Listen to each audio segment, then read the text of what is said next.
Hit the like and subscribe. Here I am, middle of my 12-hour shift. And since the Clippers got eliminated from the playoffs, I'm going to go ahead and get back on my boxing. We're going to talk about the card that happened last Friday, the Fatal Fury in Times Square, headlining with Ryan Garcia versus Rollie Romero, also featuring Devin Haney versus Jose Ramirez and Teofimo Lopez versus Arnold Barboza. Be honest, it was a snooze fest of a card, one of the worst cards I've watched in recent memory. But I'm going to cover it anyway. Let's get into it. Arnold Barboza Jr. versus Teofimo Lopez. I'm not going to spend too much time on this fight because I figured Arnold Barboza, look, I believe he's trash. He lost to Sugar Sean McCombs not too long ago. Even though he got the decision, he lost that fight clearly.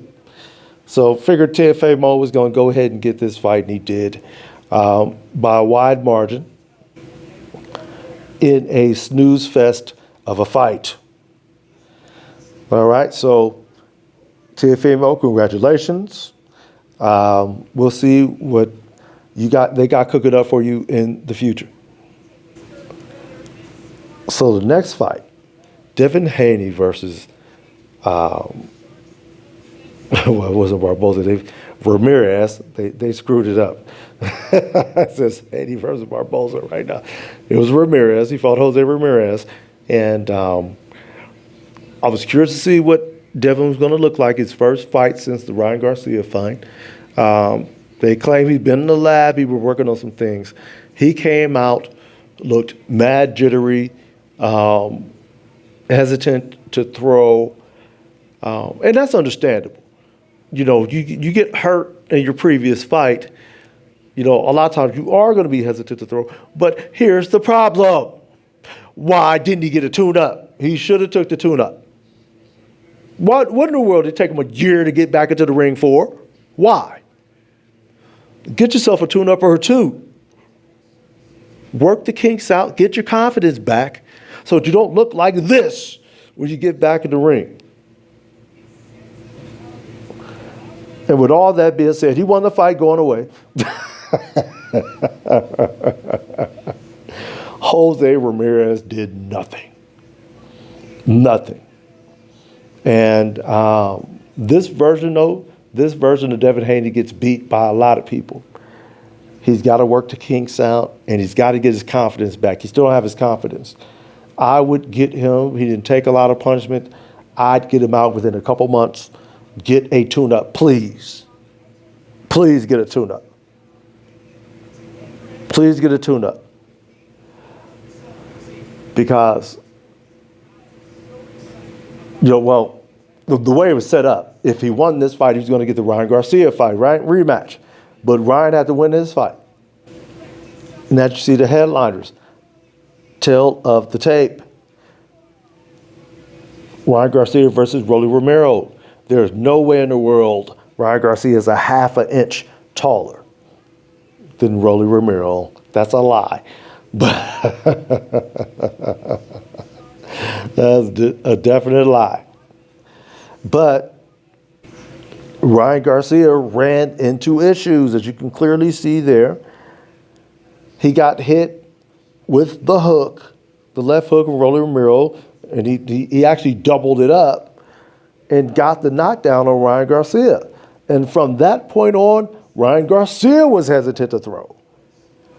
So he let the likes of Rollie Romero. Oh, and by the way, I knew, judging from the weigh-in, Ryan he was 3 or 4 pounds heavier, and he didn't look nearly as muscular as he did when he fought Devin Haney. So I guess maybe Osterin does do something to help you, huh?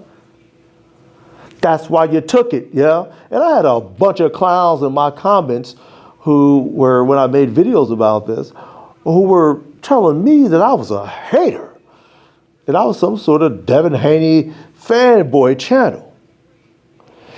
He popped for steroids. He looked bad in his previous fight, and then guess what? He looked bad in this one too. Go figure.